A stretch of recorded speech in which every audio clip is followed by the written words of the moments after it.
प्रभु क्रिस्त में प्यारे बहनों और भाइयों,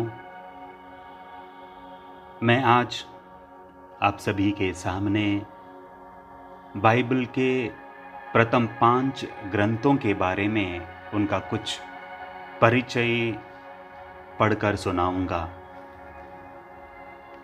ये मैंने बाल द बुल के बाइबल भाषा संपादक फादर सुभाष आनंद के इस पुस्तक से लिया गया है और इस 5 ग्रंथों का परिचय एडसन ए फर्नांडिस द्वारा लिखा गया है।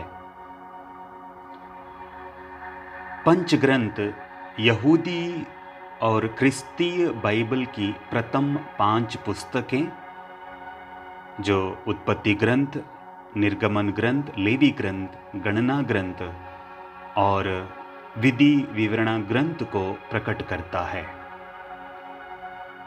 यहूदी प्रथा 5 पुस्तकों को तौरेत अथवा संहिता जो नियम या शिक्षा कहते हैं, क्योंकि इन 5 पुस्तकों में मूसा द्वारा प्राप्त सिनाई विधान और उससे संबंध नियम व्यवस्था निहित है और यह यहूदियों के विश्वास और जीवन का आधार है। जब ईसा नए व्यवस्थान में पूछते हैं नियम क्या कहता है, वह पंच ग्रंथों की ओर इंगित करते हैं। पुराना व्यवस्थान के प्रथम 5 पुस्तकों की विशेष प्रकृति और विशेष भूमिका समझते हुए हम संपूर्ण बाइबल को अच्छी तरह समझ सकेंगे। इन 5 ग्रंथों के सारांश के बारे में हम थोड़ा जानकारी लें। पंच ग्रंथ की एकता की कहानी से आती है। ईश्वर ने संसार की सृष्टि की और मनुष्य को पृथ्वी सौंपी कि वे उसकी देखभाल करें। ईश्वर ने पहले दंपति को आशीर्वाद दिया कि उनकी संतति पृथ्वी पर फैल जाए। जैसे मनुष्य जाति का विस्तार हुआ, उसका बुरा व्यवहार भी बढ़ता गया। तब सिर्फ सद्धर्मी नूह और उसका परिवार को छोड़कर ईश्वर जल प्रलय भेजकर सबका सर्वनाश करता है। जल प्रलय के बाद नूह के पुत्रों होम, सेम और याफेत द्वारा संसार में पुनः जनसंख्या की वृद्धि हुई। उन्हीं के वंशजों से 70 राष्ट्रों की स्थापना हुई। ईश्वर ने उन्हें पूरी पृथ्वी सौंपी थी कि वे उसकी देखभाल करें, लेकिन वे नहीं चाहते थे कि वे सारी पृथ्वी पर बिखर जाएं। वे एक शहर बनाकर वहीं रहना चाहते थे। वे भूल जाते हैं कि मानव को जीवन भर यात्री बना रहना है।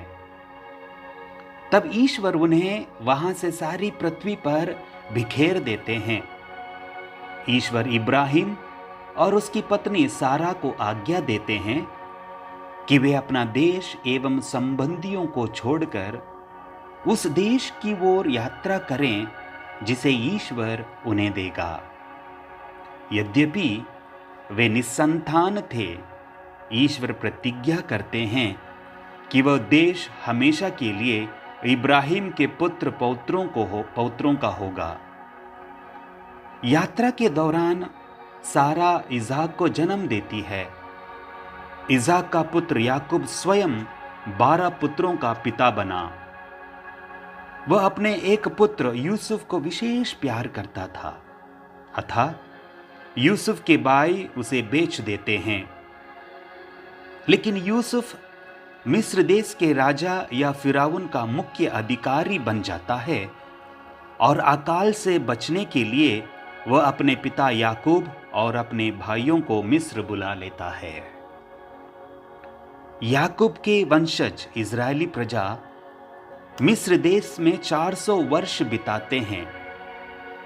तब एक फिराउन जो यूसुफ को नहीं जानता था, इज़राइलियों को सताने लगता है। ईश्वर मूसा को आज्ञा देते हैं कि वह इज़राइलियों को मिस्र देश की गुलामी से छुटकारा देकर पुनः उन्हें प्रतिज्ञात देश की ओर ले जाएं। फिरौन नहीं चाहता था कि इज़राइली प्रजा चली जाए, लेकिन 10 विपत्तियों से तंग होकर वह मान जाता है। यात्रा के दौरान जब इज़राइली प्रजा सिनाई पर्वत के निकट आती है, तो ईश्वर मूसा को सिनाई पर्वत आने को कहते हैं। वहां ईश्वर विधान द्वारा इज़राइली प्रजा को अपनी प्रजा के रूप में चुन लेता है और अपनी आज्ञा उन्हें देता है। यात्रा के दौरान इज़राइली प्रजा पुनः पुनः ईश्वर के प्रति अपराध करता है, परंतु मूसा ईश्वर से निवेदन करता है और विधान अटूट रह जाता है।